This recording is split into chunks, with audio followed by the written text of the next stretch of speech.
And welcome to episode 15 of the Beantown Banter podcast. Here with Patrick Donnelly, I'm Brady Gardner. Patrick, how are we? We're good. We're good. Yes, we are coming to you again on the Skype call. So might be accountable for some audio differences you hear between this and some of our normal episodes, but we've established that before, as we are now here on the semester or between semesters, so on our winter break, recording from remote locations. But yes, you're able to see our faces if you're on the YouTube simulcast, so that is pretty cool. And then, of course, you can always hear it on SoundCloud as well. Anyway, plugs are out of the way, so let's get into some New England sports, shall we? Okay. The New England Patriots today were victorious in their final game of the regular season over the New York Jets, winning 38-3 at home and finishing the season with an 11-5 record to get that second seed in the AFC. Patrick, your thoughts on the game first? It's what I expected, just the thumping of the Jets. I was surprised they went more pass first this week. But, me too, yeah. Because I really want to see Sony get 1,000. But, I mean, that's right. Part of me feels like it's a little bit of Bill just not playing the rookie that much just to keep him in his place. That's such a Bill thing to do. Same thing with Edelman, too. Edelman got so close to a $500,000 bonus, but just didn't get it because he didn't get the second touchdown. Anyway, continue. That's not really like Bill's game plan. That's just targets, really, and red zone opportunities. But I actually thought it would have been funny like if Sony came out, had like a big first half and just needed like 20, 30 more yards, and Bill just like went to James White and Rex Burkhead the entire rest of the way. That would be such a Bill thing to do. You know, Bill would have known that too. Mm-hmm. But yeah, it was. I mean, Sam Darnold like looked okay and also like didn't look okay at the same time. A little iffy decision making, but good game for Brady. Real step up from last week, and Sony Michel's still leading your rushing with 50 yards. So, just a ho-hum Week 17 thumping. It's exactly right, and I think I was watching the post game, and Troy Brown described it as a Week 17 preseason game, and that's exactly what it is. This is, basically a practice squad here, the New York Jets. Todd Bowles in his last game, he's already on the outs before the game even starts, and you got players who showed up late to meetings during the week, so they're not playing. You got a lot of injuries in the Jets, just an awful team who's just begging to end this season, and they come into Foxborough, and Patriots just do the job on them. I was surprised, like you, to see them go to the air so much. I think part of that was kind of scheming for, potential future games because they're getting Hogan involved and getting Dorsett involved and, Edelman. They're just trying to show all these different looks to make it difficult on these game plans for potential playoff opponents. But yeah, it was really great to see Tom spreading the ball around more than he has a lot this season. And he was pretty mobile too. We saw on that touchdown to Dorsett, he was sliding around the pocket, trying to extend the play, and he looked a lot more comfortable on that knee than he has in previous weeks. So I think that was a big upgrade in terms of Tom's health, and I think that will only be helped by this bye week they have coming up now. Exactly. On the defensive side, not too much offensive talent there on the Jets, although Robbie Anderson and that other guy, Barnett, is that his name? They looked okay at times, but Sam Darnold's still learning, obviously, as that rookie quarterback. So good defensive play. Also had the strip sack. Was it? Yeah, I think. I think it was and just then a fumble. run it back for a touchdown. Okay. Walt Coleman in his final regular season game almost had another chance to make a tuck rule call in Foxborough, so that would have been pretty cool, but ruled a fumble. Wait, I thought the tuck rule... Wait, that still exists? Yeah, right? Oh, I don't know. I don't know. After we won in 2000 because of that? I thought we were talking about... I thought there was a play in this... Yeah, they took it out in 2013. Really? Because I remember in the Super Bowl on that strip sack on Brady, we were like, oh, if only the tuck rule was still around. Okay. I mean, I can't confirm any of this, but I'll trust you on that. But that's interesting. Wikipedia said 1999 to 2013, the tuck rule. Okay. That was quick. Quick Googling right there. So, yeah, good win by the Patriots and finished off their season to secure that second round bye, which, as I've said multiple times, I think that bye is crucial for you because obviously your quarterback's not 100%, despite what he says. You need him to get healthy if you're going to have any shot here in the postseason. So you give him the extra week of rest, try to get that knee better. And as you saw, it seemed like already this week his knee was better than it was the week before. So 2 weeks can certainly make a big difference for that. And it also gets you that home field advantage all the way until the AFC Championship. We'll get to that later with the Kansas City Chiefs holding that first seed. But it's going to be really important, I think, to have that home field in the divisional game because as we've seen time and time again, this defense especially plays way different at home than they do on the road. You were the only team in the NFL to finish 2018 undefeated at home. So I just think, playing at Gillette is more important than it ever has been for this team. Yeah, exactly. And you really got to hope we get a favorable matchup that for us, at least for the Chiefs, because going to Arrowhead, like we've said, will be a problem. Yeah. And if you want to end up in Super Bowl 53, you got to be going through Gillette here. Unless by some miracle you go to Arrowhead and play well. Mm-hmm. Well, we've seen the Chiefs struggle at Arrowhead. They did lose to the Chargers there a couple of weeks ago, so they can be beaten. But this Patriots team going into Arrowhead never really finds much success. But that is a few weeks away, so there is still time for that to change. But as it stands, it looks like the Patriots will either be taking on the Ravens, who snuck through there by some miracle, the Chargers, or the Texans. I think that those are the scenarios there, because the Colts-Titans game would only determine who plays against the Chiefs potentially in that divisional round. I'm not sure how I feel about either of those matchups. Yeah, those are sneaky good. Actually, not even sneaky good teams. Those are good teams there. Because yeah, I think with the Chargers, you could obviously Phillip Rivers, a pocket quarterback. I think you could take care of him, even though he had sort of an MVP caliber season. Mm-hmm. What scares me there is Melvin Gordon, if he's healthy. Well, yeah, he got hurt in the fourth quarter of the game today. Again? A meaningless game. Yeah, he re-injured in the fourth quarter of a meaningless game. Nice, so if Chargers. he's healthy, he scares me. Because we've seen how this team just struggles with dynamic running backs. And then Houston, whichever Lamar Miller decides to show up in that game, and also the mobile quarterback that we all Deshaun Watson, you mean? No, for a running back. Oh, Lamar Miller. Never mind. Yeah. Never mind. Whichever Lamar Miller decides to show up there, and then if Deshaun Watson is up to his usual tricks, I mean, we see how this team struggles with mobile quarterbacks, which leads me to Lamar Jackson. Yeah. Okay. So. Yeah, looking at that, choose wisely. What? Never mind. I said choose wisely as a bit of a joke, but they don't choose. Yeah. You cut out there for a quick second, so I kind of lost track of what you were saying. It's all right. Yeah, I think we saw the Chargers come to town last year, but it was like week 7 something. So, I mean, you can't really take much from that other than it was a pretty good thumping from the Patriots on the Chargers that week. So that doesn't scare me too much. What scares me a little bit more are the Ravens, because they offer, that young quarterback who's just kind of slinging it and just trusting his instincts, which the Patriots often struggle with in Lamar Jackson down there. So I think the Ravens are a dangerous team if they end up coming to Gillette. And then I think the Texans, a team that you've come across in the divisional round quite a bit in recent years, it feels like. I don't really worry about them too much because you did beat them, although it was week 1. And they, have changed a lot since then. But I just think that's not really a team that's really fit for the playoffs. Despite their regular season success, as they have proven season after season here within the last probably less like half a decade or so, where they've seemed to have just fallen apart in the postseason. So I think the Patriots should be able to get through that divisional round. But we'll have a preview on that next week, of course, when we know who they'll be playing. I just think it gets a little sketchy there for the AFC Championship, but once again, that's something that we will touch on there later in the year. Yeah, that's something I forgot about, that these teams will be coming through Gillette, and they also don't really have any postseason success, especially against the Patriots. Yeah, Gillette's a tough place to play in the playoffs too. So I was more thinking about just comparing the rosters on paper. Yeah. Okay. Any thoughts? Just wrapping up the regular season as a whole for the Patriots. Their first time losing more than 4 games since 2009, I think it was.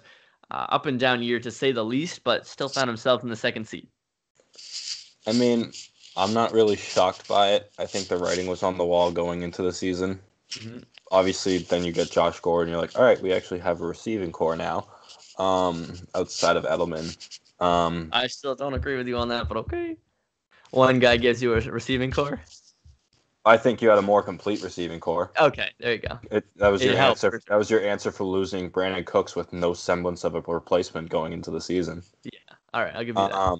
And then I think the writing was on the wall with kind of with Brady being this old, and you didn't really do much to improve your defense. I mean, you had Adrian Claiborne, but he goes down right away, and then you get what was Adam Butler? He played today, so I think he's been fine. Who was the rookie that got hurt in the Detroit game? A rookie in the Detroit game. Starts with a B. Oh my God. Oh, Ja'Wan Bentley. Yeah. I mean, you don't really expect anything from this guy, then all of a sudden he's playing real well through the first 3 weeks, and then you lose him. Yeah. So I think it expected me. I mean, I expected it. My prediction was 12-4 or 11-5, if I'm remembering correctly. Okay, I might be tooting my own horn here. I think I said 12-4, so I wasn't that off. No, 12-4 is always a safe bet with the Pats, though. Usually 12-4, 11-5, or 11 or 12-4, 11-5 in a while. 13-3. Yeah. 10 years. Last time they were 11-5 was 0-1, and we know what happened in 0-1. That's right. And the Patriots all of their Super Bowl championships have come when they've had the bye. So if that tells you something there, we could be in line for another good Super Bowl run. But like you said, I think it has definitely been a year that has scared Patriots fans a little bit, just in terms of some of the players that you seem to have lacked throughout the year, either through injury or just through not filling in gaps on the depth chart. I think you've seen some concerns with the aging quarterback and his lack of weapons. But here we are again, Patriots in that first-round bye position with home field advantage in the playoffs. It's kind of just same old, same old. They survived the regular season, and now they're on their way into the playoffs. So at this point, it's kind of just, can they turn it on? Can they find that extra gear like the Patriots often find in the postseason? And, can they figure out ways to just improve their play, take it up that next level here going into the playoffs? Yeah, exactly. And one final note on today's game, just looking at the stat sheet on ESPN, this win probability thing never dipped below 85%. No, it's the Jets. The lowest minor league football. The lowest it was 85.8% first quarter, still 0-0 when it was 3rd and 7 at the 50. And they went 3 and out in that first drive. I just think that's funny. It was not. It was 99% since halftime, or since 2 minutes into the third quarter. Yeah, it is funny. People were like, "Well, you got to look out for the Jets. Darnold didn't play the first time you played them this year." It's the Jets in Week 17. They've already got their bags packed. They got their tea time set up for Monday. They got their month-long trips to Cancun. Yes, that's right. Anyway, we will come back to the NFL a little bit later during our national news, because there is certainly a lot to touch on with the NFL finishing up their Week 17 tonight, because it is a Sunday. So this is during the Colts-Titans game. That's why we don't know who the winner is going to be and how the final playoff picture is going to set up. But regardless, we're going to move along now into the Boston Bruins, who had a up and down week. They first fell to the Carolina Hurricanes. Actually, we already covered that game. Covered that in our last podcast. We did. Never mind. They lost on Thursday the 27th after the Christmas break to the New Jersey Devils, 5-2. Not pretty on that one, Patrick. No, I mean, truthfully, I didn't watch that game. I had some other things going on. Yeah, I heard it was ugly. I saw the highlights. It was exactly like Carolina. They were only good for one period, and that was the third period when it didn't matter anymore. Yep. It was too late by then. And then the big takeaway from that is the Backus suspension, where I saw the hit, and it's like, all right, he's going to get something out of that. But 3 games is a little steep, and it's also dating back to the hit he had on Franz Nielsen last year. Yeah. I mean, Wood was okay. He left the ice under his own power. And I don't think he's had any subsequent issues since. But the Nielsen hit on last year in Detroit, I mean, he was in rough shape for a while with a concussion but Backus also got 3 games from that last year. But that's after having a clean sheet for his entire career. So, I mean, only 2. So that set the precedent, I guess, for this. But going back to that, 3 games was still really steep. So, I mean, I think it's just the whole repeat offender thing with the NHL.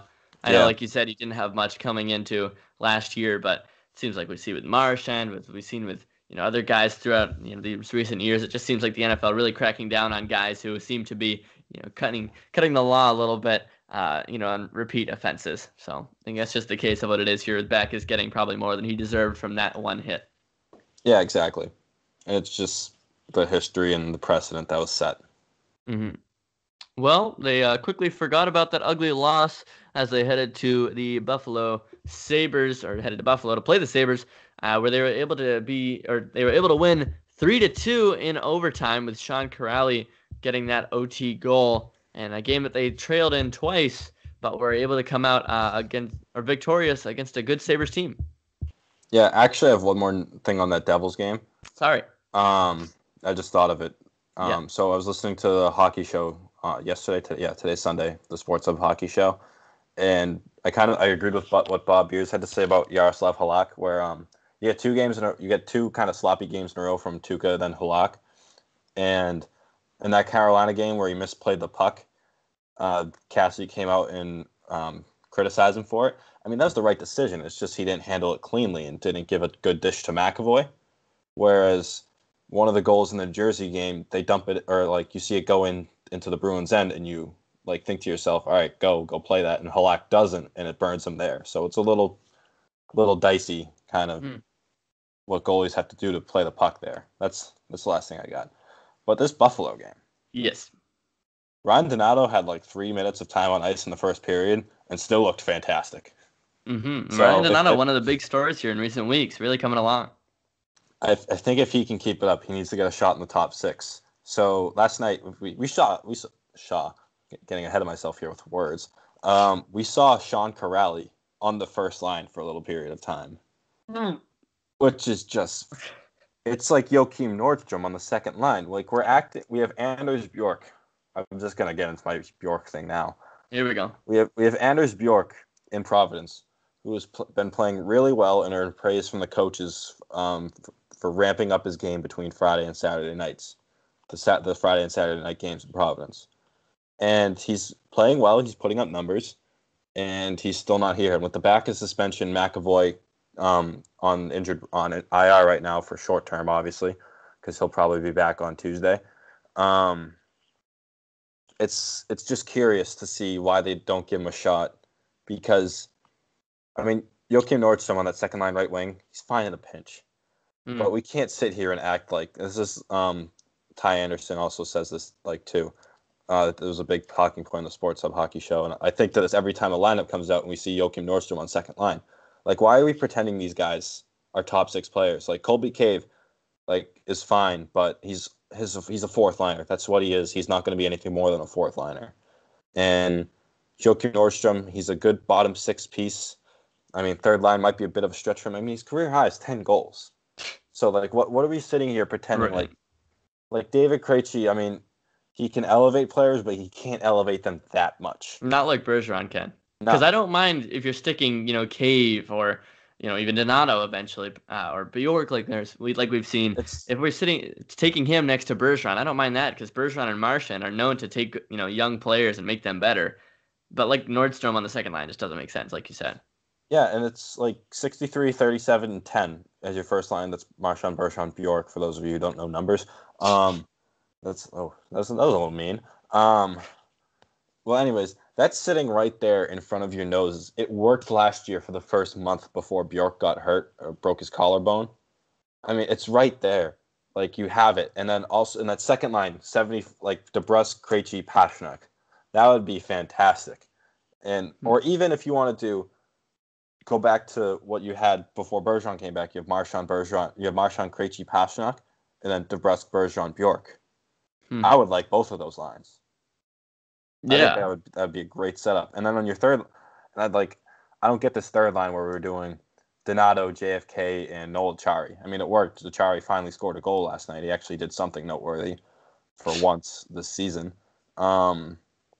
It's just like we sat there a year ago when Bruce Cassidy, or 2 years ago when Bruce Cassidy first got hired. We're like, here's a guy who's not afraid to change things up.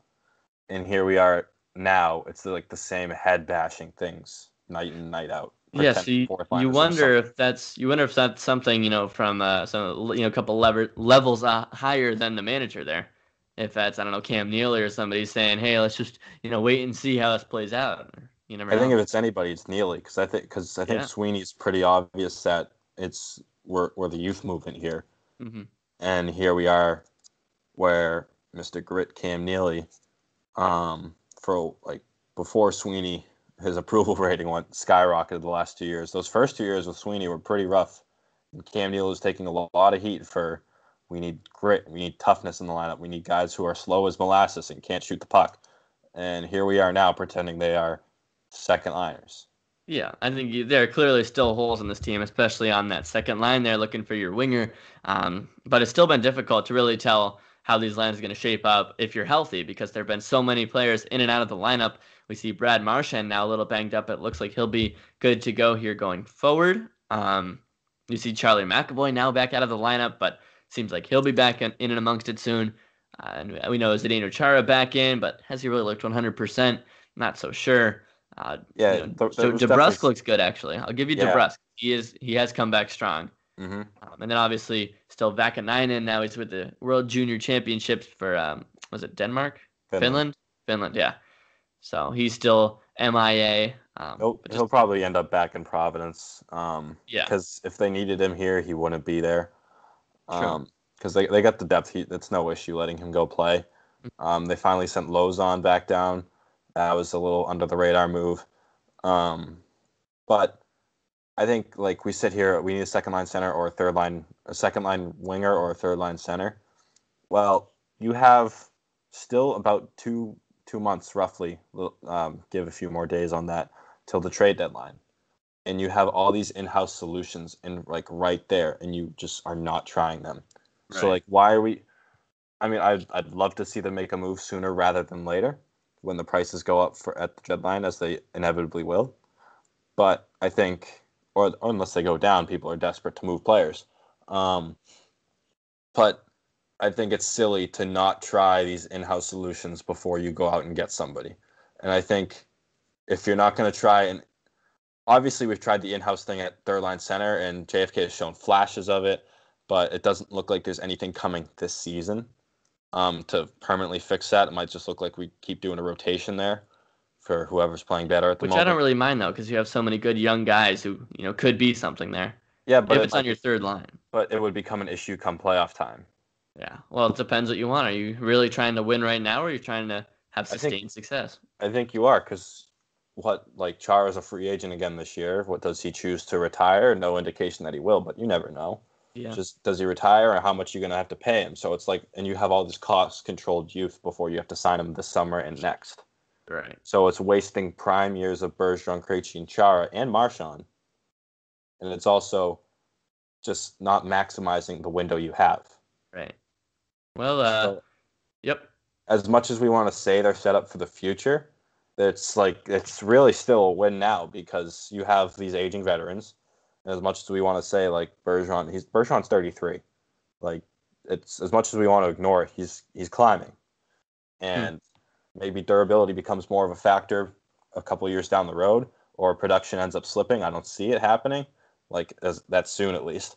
But especially as far as Chara goes, and then maximizing the cost-controlled youth you have before you have to pay them, you're kind of missing out on a window.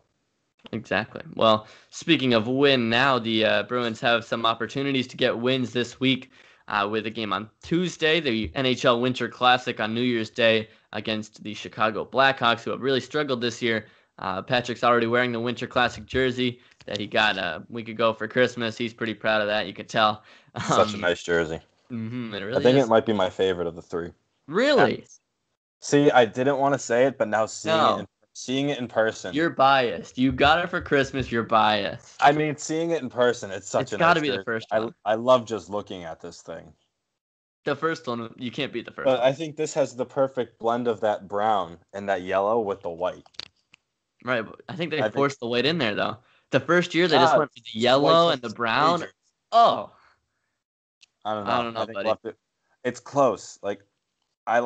It's probably just recency bias, too. Yep. That's it. But it's such a nice jersey in person. Man, that's our biggest controversy of the week so far. Patrick thinking that's the best Winter Classic jersey out of the three. All right. I think we can ignore that middle one, though. Just that's the alternate jersey with a fancy. It wasn't bad. It was good for an alternate jersey. I think they could have done better as far as Winter Classic jerseys go. Exactly. All right. This Winter Classic, Chicago on Tuesday. Your thoughts? So Chicago's really struggled this year. They're clearly not the same Chicago Blackhawks everybody remembers. Big names, obviously, huh? Big names, though, still. Big names, though. They still got Patrick Kane, Jonathan Taves. They have the corpse of Duncan Keith, who has scored 2 goals in his last, 100-plus games. Hit the net, man. You're thinking that it's kind of you're thinking that span, one might have gone in off somebody's leg at least. So it's clearly not the same Duncan Keith everybody remembers. Same goes for Brent Seabrook. I mean, he's not as old as Keith, but just the way he plays the game, the real physical, demanding defenseman is catching up with him. And they don't have Corey Crawford. He's down with a concussion again, so they're going to look to Cam Ward. Oh, boy. Cam Ward, he's 6-6 with a 390 goals against and 886 save percentage. Really nothing to write home about at all. Definition of mediocre. His whole career. That's awful. I mean, no, because there was a Cam Ward that I think did he win a Vezina at some point? I'm not sure, but there was a Cam Ward that won the Stanley Cup with Carolina. There was a Cam Ward that was considered a top goalie for a couple of years. So he's shown flashes of that, and then it was the fact that he didn't have a team at all in Carolina, and his aging. But I think in a pinch, as long he's been some of the games he's played this year, his wins, he's looked real good. So it's just a matter of what Cam Ward shows up on Tuesday, and if he decides to steal a game or not. I think I see the Bruins winning. Just they're healthy. They got a much deeper roster. Here we are saying the Bruins have no depth, but the Blackhawks really have no depth at all because of their cap situation. That's for another day. That's probably for this off season. We can talk about that. Not really, because it's not Bruins news. But it's also as far as the Bruins go, a little all over the place here. Yeah. Marchand, they expect to be in. If McAvoy practices tomorrow, he'll be in. And then Jaro Halak or Tuukka Rask, we don't know yet. Bruce Cassidy says that's still up in the air. It will be a tough decision. But on paper, I think the Bruins got this. And I think it's much easier to go into the Winter Classic as the road team. Really? You don't have as much commitment to do. Really? What do you mean commitment? There's you gotta more probably entertain more people. There's probably more fan things to do that you have to do. Okay. More thought about that. There's definitely more promotional stuff. Oh yeah. Well, the Winter Classic's all just a promotion. Yeah, I mean, it's you're just not really, big brand. Yeah, if you want to go watch the actual game, you're probably better off sitting in the nosebleeds, so you can actually see the ice. I did that. What was that? 2016.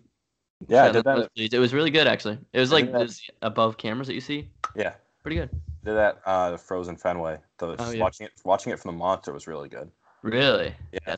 So it was the BU game. We were in the blue seats under the overhang at Fenway. You could see pretty well from there. And then we went to the Monsters for BC Providence. Woo, great view. Yeah. But back to this. Okay. Outdoor hockey, same theme. Yeah. That's really all I got, actually. I mean, the Bruins should take this. All right. But they're going to act and that's actually back to my point about the road team. It's not as much fanfare for the road team too. It's more of just another Tuesday game, another 2 points on the board. Except outside, which is always interesting. The big variable there. And wearing some clean jerseys. Okay, buddy. But it's interesting because they do have 3 games in 5 days, starting with that Winter Classic game. So, they come out of this kind of Christmas break, I guess, with hitting the ground running really with these games. So then they'll take on the Calgary Flames on January 3rd, which is the Thursday that week, before the Sabres again, this time at home that Saturday. So I think they should be able to beat the Flames. Not much going on there in Calgary except for Johnny Hackey, right? Flames are leading the Pacific Division, man. What? Flames are first in the West. Why have I missed this? Flames have been on fire, pun intended. Okay, buddy. This is just getting worse for everybody involved.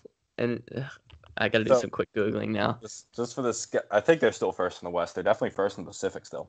No, they're not. Yeah, they got to be first in the West, right? What? First in the Pacific. That's how ESPN gives me. Where have I? But as far as these next few games, though, last night's win in Buffalo was huge. Those since it was a 4-point game because the Sabres don't get 2 points and you get the 2 points. So, They But got you 1 go to point. OT, so it's more of a 3-point game Yeah. where the Sabres only get 1, but you get 2, and now you're only 2 back of the Sabres. Right. So suddenly this division is much closer.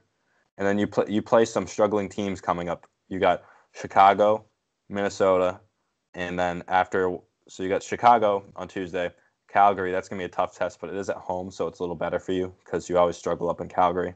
And you have another tough test against Buffalo on Saturday, another big game, but that's at home too. That's in your favor. Right. And then Minnesota at home, you should take care of them. Then we're kind of into next week's show here. And then Washington and Toronto, those are 2 big games. But then you get some struggling teams. You get Montreal, Philly, St. Louis, then the Rangers. 4 games in a row that are winnable. Yeah. Alrighty. Well, I'm still reeling from potentially my worst moment on the podcast to date by thinking the Flames were a bad team because they are currently on top of the Pacific, indeed, over the Sharks and the Golden Knights there with a margin of only 2 points there, but still impressive And they're from tied Calgary. for the lead So in the what? West, too. They're tied for the lead in the West overall, too. It's just making me look worse now. Nope. Yeah, the only reason the Jets are above them is because games in hand. They have 1 game in hand. Okay. Well, They have every other tiebreaker except for that. Salt in the wound. Salt in the wound. But And that's games in hand isn't really like a tiebreaker. It just means they played less games. Yes, that's true. So yeah, you get some tricky matchups. First with that Winter Classic there on the national stage, on the pond hockey out there in Notre Dame Stadium. And then you got Calgary and Buffalo, both teams that are obviously doing very well this year, despite me not knowing that. So yeah, tricky little week here for the Bruins. We will see how they respond. And it'll be really important too if they're able to get back the likes of Brad Marchand and Charlie McAvoy at full strength. Anyway, moving along into the Boston Celtics. One more. Okay. All right, so I'm sorry.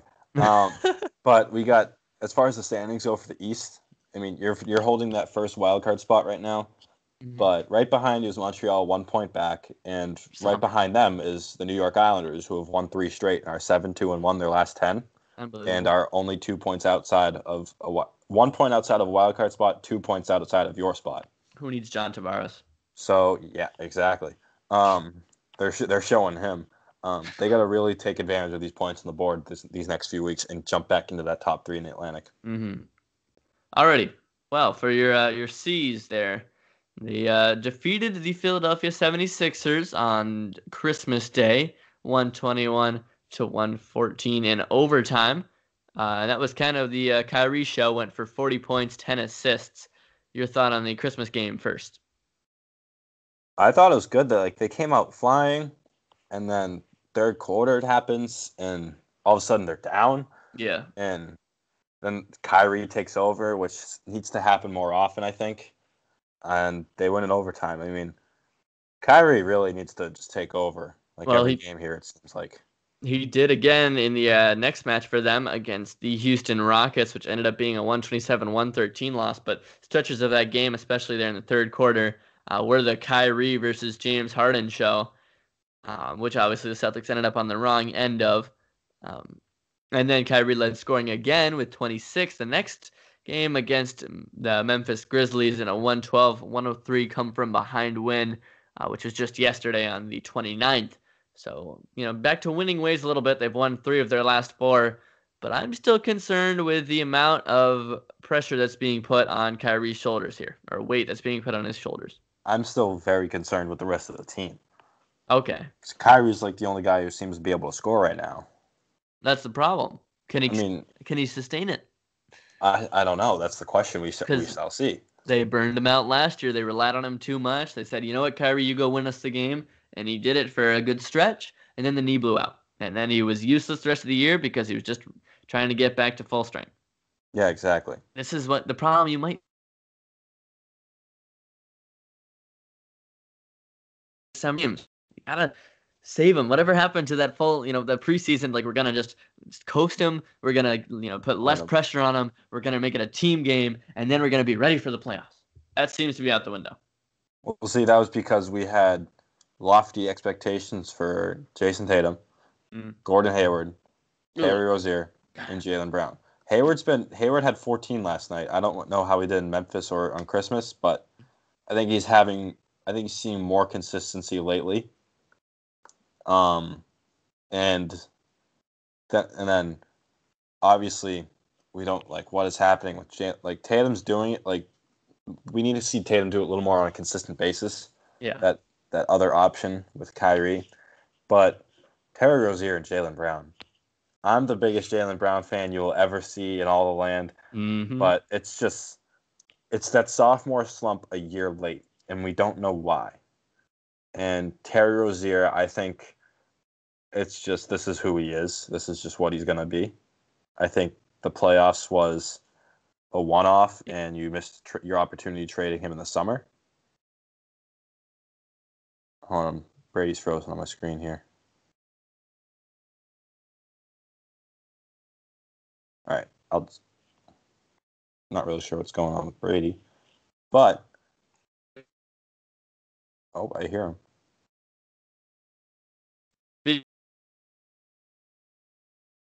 Last week. Hello, Bueller? Hello? Bueller? I got you now. Yeah, you're fine. Just keep talking. All right. Go ahead. All right.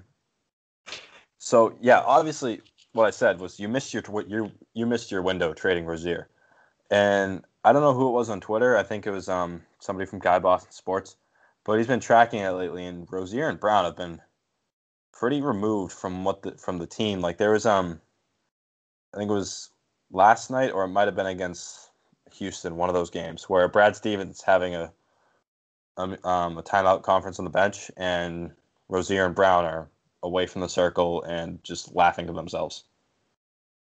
So interesting thing there, and I think it only adds to the narrative that they're doing it way too individually on this team, and they're not using each other, which they were last year.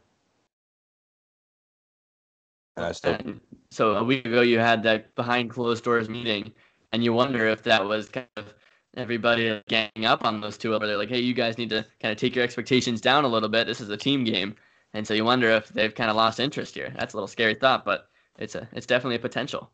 Yeah, and like everybody reads the headlines, and I think they know that they're the first two to go if a big trade happens. Mm-hmm. Like they have to know that, as grudgingly as fans or me, as far as Jaylen Brown goes, or if they want to like look at it, it's the hard reality that if Anthony Davis or like CJ McCollum or Bradley Beal is coming to this team, they're the first two to go. Brown, Rozier, the Sacramento pick, Anthony Davis. That's not going to get it done. Like, really? That's not getting it done, man. That could be Zion Williamson with that pick. Sacramento's in the middle of the field right now. That's a problem. Sacramento needs to start losing games. I know. We thought this about LA too last year or 2 years ago. Yeah, we'll look at the league here. Yeah, Sacramento is currently, I think Sacramento's in a playoff spot. You never know how the ping pong balls are going to end up. Sacramento is 8th in the West. Jeez. Oh, this is an ugly day for me, really. I don't know. It's tricky because you don't want to give up on these guys, but at the same time, you don't want them to get in the way of this window you have. We keep talking about the windows. It's a day of windows, but you've got these guys on fairly good deals. You never know how long Al Horford's going to stick around. You never know if Kyrie's going to change his mind, go to New York. There's just so many things that could change and get rid of some of the talent on this team. You need to take advantage of while you have everybody right now, and it just seems like there are some individual goals there that are taking away from that a little bit. Yeah, and it might just be the case for Brown. It's just the sophomore slump, and it's hitting a year late. And that could be all it is. But yeah, you hope that's all it is. Yeah, you really do, or you hope it's just something that he's in his own way mentally or something, and it's not. It's not like he's a more offensively talented Marcus Smart, and that's who you drafted 3rd overall 3 years ago. Mm-hmm. You hope that's not the case. Yeah. But it could be, and we won't know until a couple years down the road if he happens to stay or if they get packaged in a trade. Right. All right. Well, let's see actually quickly the Celtics schedule before we move along. Take on San Antonio tomorrow, so New Year's Eve. And then they have the Timberwolves on Wednesday the 2nd before the Mavericks on Friday the 4th, and then they'll be back on Monday night. We'll have a podcast before that, but that one will be against the Brooklyn Nets. So I shouldn't be making any assumptions about these games based on how poorly I have known other teams so far tonight, but I would say that these are winnable games that they should be taking advantage of. Am I correct in this assumption? I'm not sure how San Antonio's doing, but I know Minnesota's doing well. Derrick Rose has taken off That's true. again, Well, okay. but he's also hurt right I now. still think you should beat them. You should. They're definitely They're winnable games. yeah. Okay. Good. Woo. They're not anything that you're going to lose sleep over. They're Okay. certainly. I mean, Dallas kind of scares me because they were not prepared for Luka Doncic at all. Mm, Um, but we shall see. yeah. Any final thoughts on the Celtics before we move along? It's just the same thing we've been saying. We just hope they figure it out. You hope they figure it out. That's Hope they true. figure it out. That's kind of what you get here There's when you're in too the much middle of the talent on season. this team to not be good, Middle of and the season. that could be the issue. There's Yeah. too much talent, but Well, too many. That's kind of an outdated phrase. Can't say that. oh boy. Yeah, just too many chefs in the kitchen. Yeah, that sounds good. But yeah, I think that's kind of what we resort to here in the middle of the season. We're kind of sounding like broken records a little bit just because it seems like the same themes happening over and over, especially in terms of the Celtics. So Yeah. moving along now into the Boston Red Sox. Not a ton of news for the Sox this week. We've talked a ton about the relievers, and that seems to be just the biggest place that this team is changing, really. So I just want to get your quick thoughts here on a couple options, both coming out of the New York Yankees. I almost just said Dave Robertson. Dave Robertson, I believe that's his name, the reliever from the Yankees. Okay, good. It sounded too close to Dave Roberts. I thought I was losing my mind. And then Zach Britton. Both of them are free agents. So do either of them interest you? Zach Britton is enticing. He wasn't great with the Yankees, though, was he? He wasn't, but he has the pedigree. I mean, nobody's great with the Yankees. Everybody's that big marquee guy they trade for, and that Chapman's been good. Oh Miller yeah, was decent. Yeah, but you what's the saw guy's how name? the Sonny Gray thing Betances. went, or the Sony. We saw the Sonny Gray thing went. Yeah. We saw how the Giancarlo Stanton. I mean, he still hit 30. He was fine. Yeah, he wasn't amazing, but he was fine. I mean, no. So I actually love that because they sat there going gaga, like, "Oh my God, we got this 50 home run hitter." Where really, like last year was the first time, or 2 years ago, was the first time he hit 50 in his career. He's always been a 30 guy. Mm-hmm. So I don't know what they were expecting there. But I think I don't know. Zach Britton is enticing, but again, he did struggle. Huh.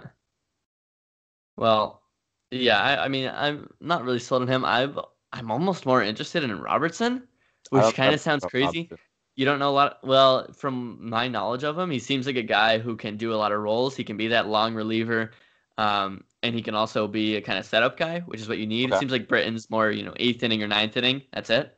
But with the Red Sox, it seems like they really like versatility. You saw Joe Kelly. Sometimes he was 8th inning. Sometimes he was 4th inning. Yeah. And then now Evaldi, as we've seen, he can go long or he can go short. They seem to like a lot of that versatility. So I think he could be a good fit, and I think he will definitely have a lower price tag. So if something falls through with Kimbrel, who seems to be lowering his price tag a little bit, which is good, or Britton's, his pedigree gets him some, a lot of money somewhere else, I think Robertson would be a good kind of plan B there. Mm-hmm. Yeah. As far as the rest of the AL East goes, Blue Jays are putting together like a half-decent squad. Yeah, and this moves us into a little bit of national news here. Some teams moving around a little bit in the AL. Anything else to add? I don't have any specific things because it just doesn't come to mind right now, but there are teams. So the Blue Jays got left-hander Clayton Richard and cash from the Padres today. I don't know how good he is, but obviously if they're trading for him, he could have some potential. They got Clayton Richard and like a minor league AA prospect or something like that in cash.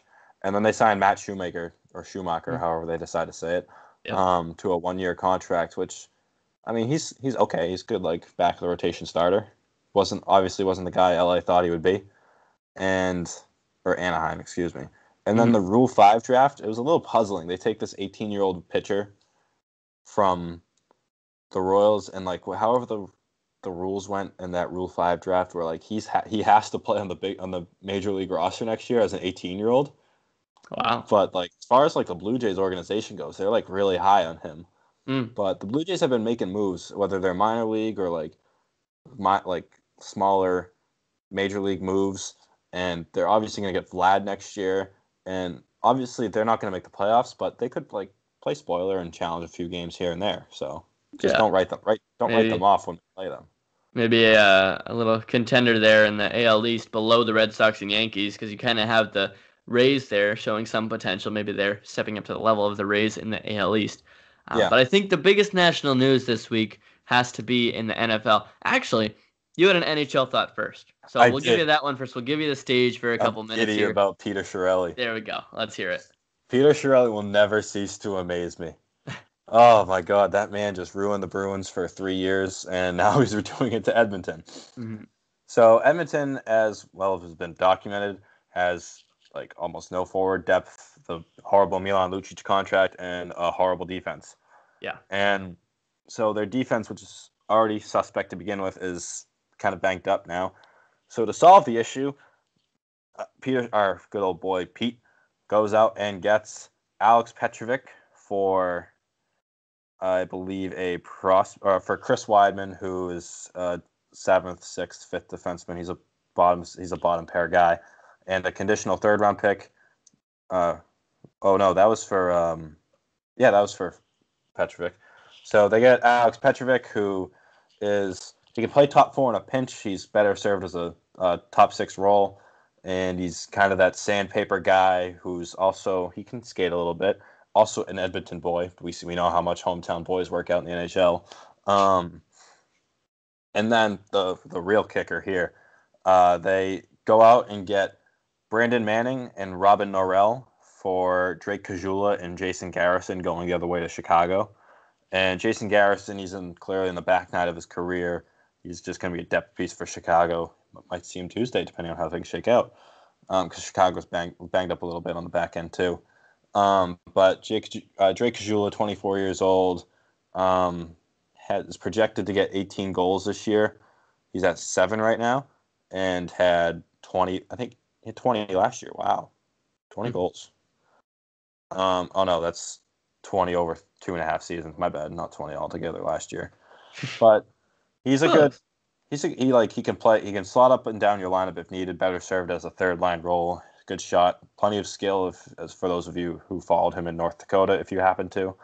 But we'll get to the thing here. Brandon Manning, Robin Norrell is a minor leaguer, just a throw in there probably. Yeah. Probably, maybe some potential down the line. Who knows? Okay. But Brandon Manning, you may recall in Connor McDavid's rookie year, like 20 games in or something like that, he gets kind of a dirty play from Brandon Manning. And boom, broken collarbone, misses pretty much the entire season. And later it comes out, Brandon Manning said it was intentional. Knocked the rookie off his high horse. Yeah, big ego on that guy. Huge ego on Brandon Manning or Brandon Manning for a guy who, frankly, is not good at hockey. Okay. He's a bottom pairing defenseman that somehow just keeps getting thrown out there. I mean, it might be he was in Philly for a while, and I have a friend who's a Flyers fan. I've probably mentioned him already several times in this podcast, and just all notes what I've seen from Brandon Manning in person and hearing from people in Philadelphia who are Philadelphia fans, he's not good at hockey.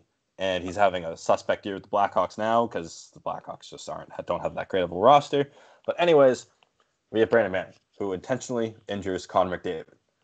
And Connor McDavid, the only reason the Edmonton Oilers are relevant right now, aside from the fact that they're a Canadian big market, who later came out and said that Manning is classless and is as classless of a player as he's ever seen on the ice. Right. So let's go out and get Brandon Manning.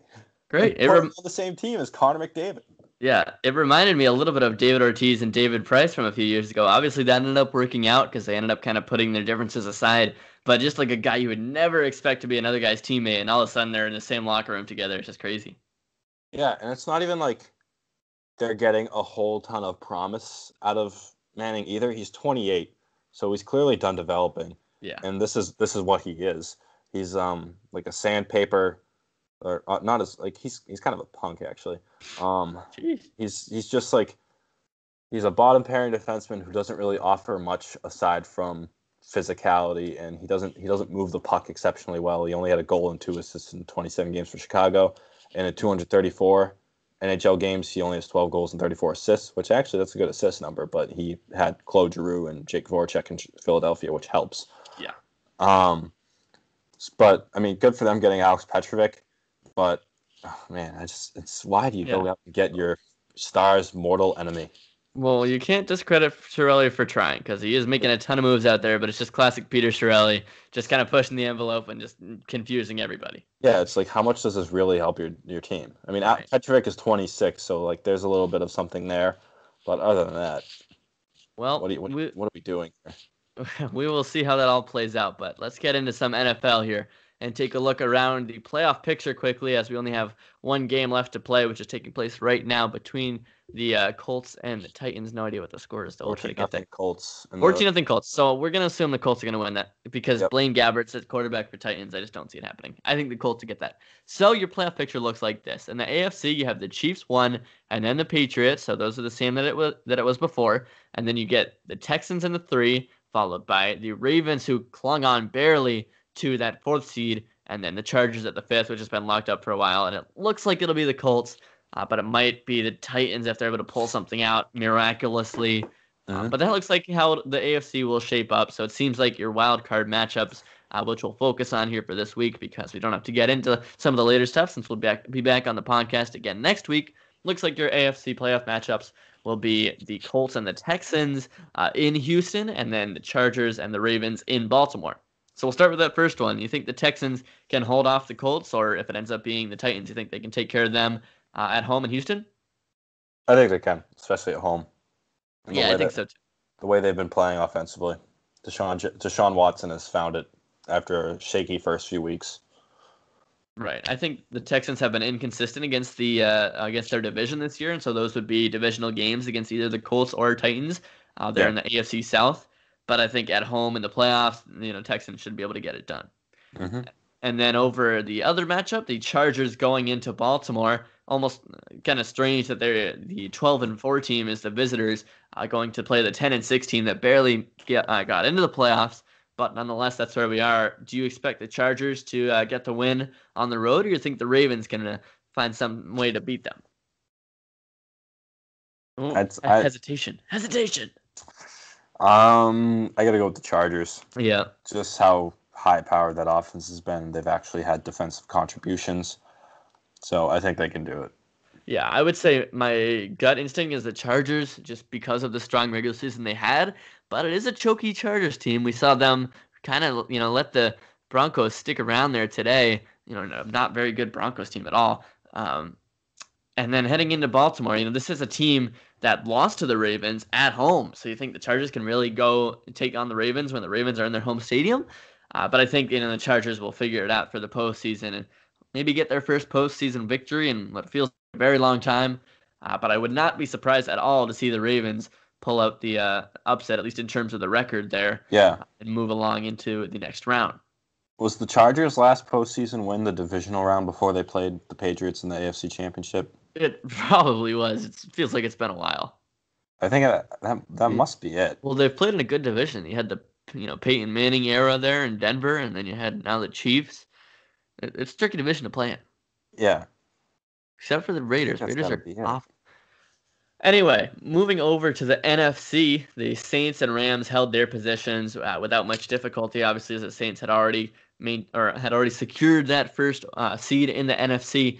But then things are a little bit shaky down lower than that, where the Bears had the 3rd seed, knocking off the Vikings and actually kicking the Vikings out of playoff contention, despite the Vikings holding that final wild card spot going into the day.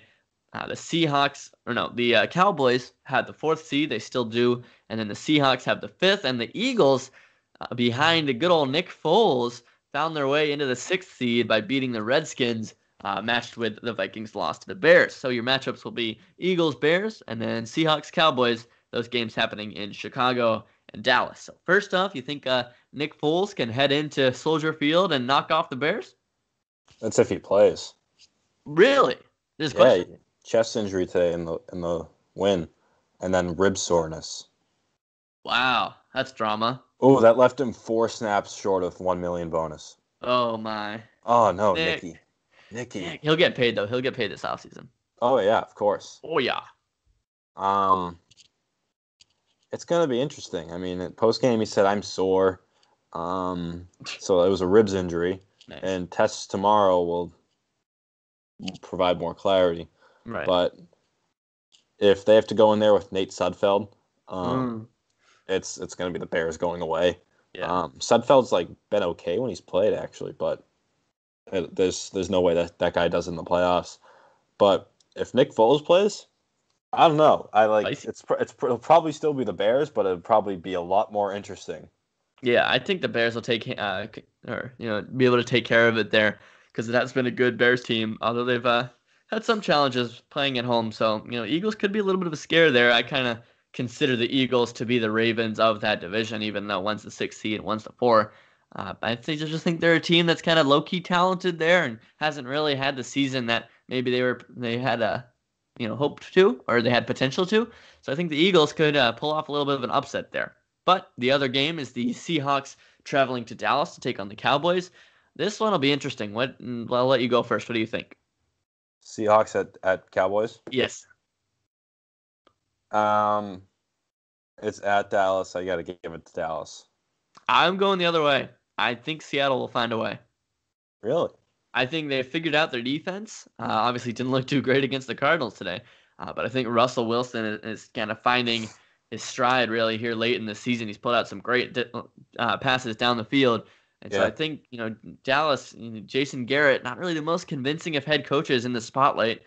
I think they could be a choky team. Oh, yeah, I'm not worried about his job. He'll have a job no matter what. Yeah, but he's a guy that hasn't really proven it on the big stage. So will he be able to get a playoff victory at home when the pressure's on him and not the other team?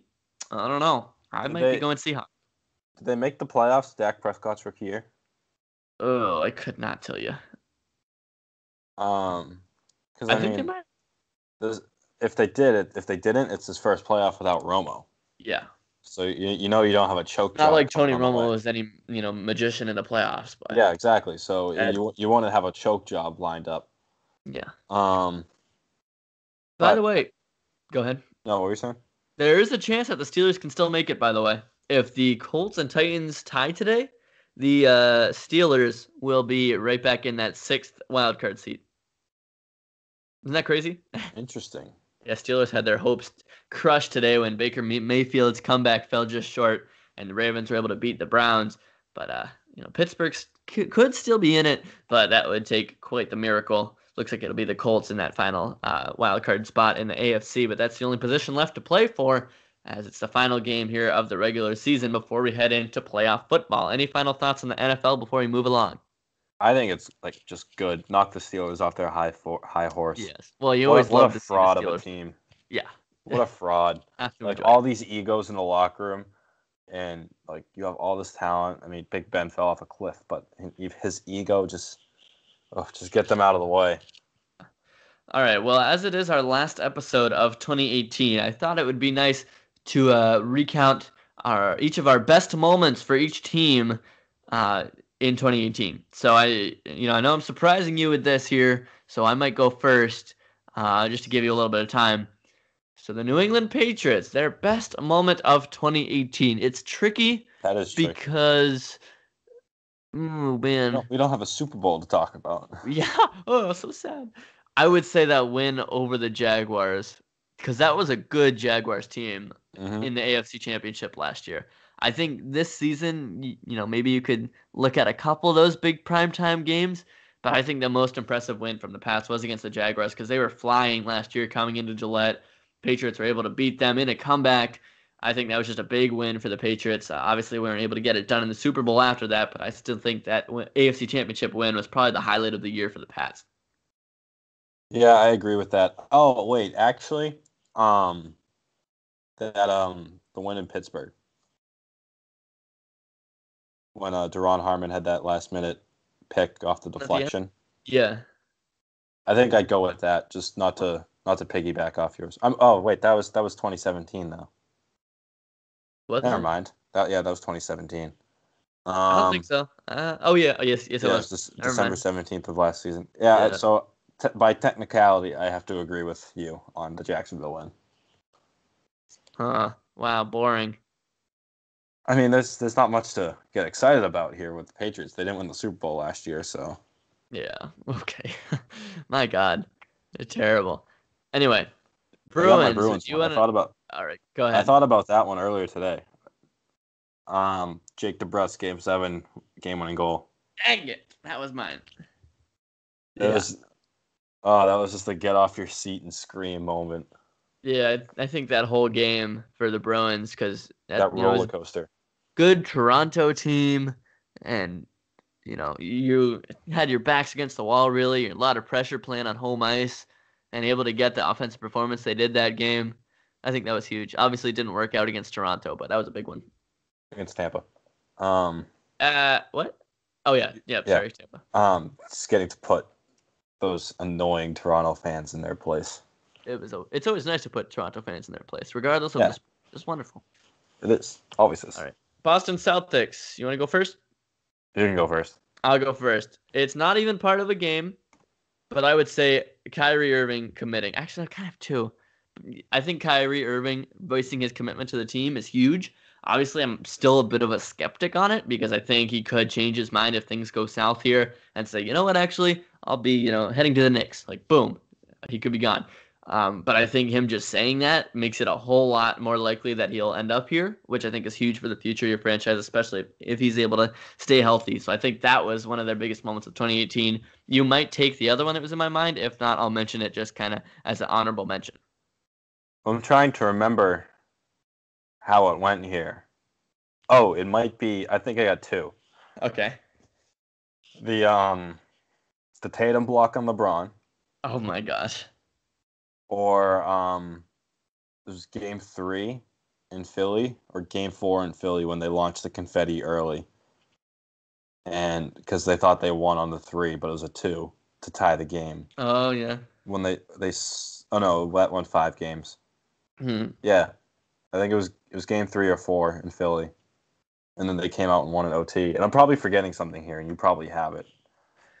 I don't have like a specific moment, but I also think just the emergence of Jason Tatum in particular towards the end of last season. I think Terry Rozier, he's a good player, and I think he really caught fire once he got the ball in his hands more. But I think that was really just we saw kind of the limit for him. But I think Tatum just showed you like this can be a guy that can be a legitimate scorer in the NBA as a rookie, as a 19-year-old or whatever he was to put up the performances he did, especially in the playoffs. I think that was really special for just the future of this team and obviously for their short-term success in the playoffs last year. Yeah. And finally, Boston Red Sox. This will probably be the most obvious one. Unanimous decision. World Series championship. You win the World Series. It's got to be the best moment of the year. Especially the way they won, striking out Manny Machado, put him on his knees so you can draw a K into his silhouette. Oh, beautiful. Sheesh. I would also say kind of a sneaky big moment for them was just that sweep they had over the Yankees between, what was it, August? Oh, boy. Oh, yeah, that was good too. Between August 2nd and 5th, that 4-game sweep with the final one coming in comeback fashion with Andrew Benintendi hitting the walk-off in 10 innings. I just think that one just put your, really just a chokehold on the AL East. And I think it showed that this is a team that is able to do damage. Thank you, Brian Cashman. So, two more good ones could be the Benintendi catch to win the ALDS or ALCS. Yeah, whatever game that was. Game 5. Yeah. Yeah. Was it? I thought it was 4.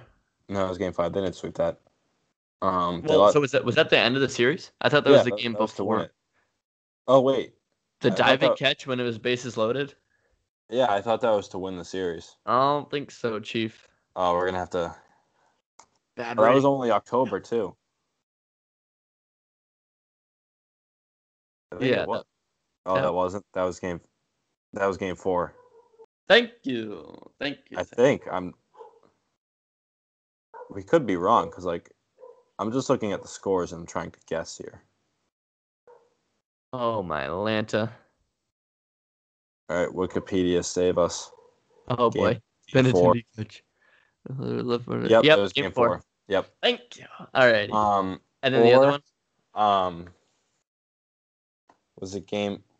they beat the Yankees in 4 because it was best of 5. Yeah, Game 3 in New York. 16-1. When Brock Holt hit for the cyclone, it was so bad they had to bring in a position player to pitch. Oh, guy. Beautiful. Yeah, those are my two. Yeah, we got a few there, but it's been a good year in Boston sports, and we can only hope that 2019 will be better. Indeed. But such is life living in Boston sports when a championship and solid postseason runs from every team aren't enough for, or there's still room for more. Classic. Always room for improvement. Always room just for... listen to the radio. Okay, that's a good point. No one's ever happy. Yeah. Anyway, this is our first podcast to go over the hour mark, so thank you to any listeners who have stuck around here as we go past 65 minutes of thrilling sports talk. But anyway, Patrick, any final words to share as we close out 2018 on the Beantown Banter podcast? Happy New Year. Happy New Year. You got any big plans? Just plans with my cousin. Yep, same here. We're just shindig. Little shindig. We're having dinner with family and just hanging out, I guess. Yep. Thrilling. Anyway, that will do it for the episode 15 of the podcast. As always, thank you very much for listening wherever you may be doing so. And we'll see you in the new year. So thanks for watching. Thanks, guys. Happy New Year.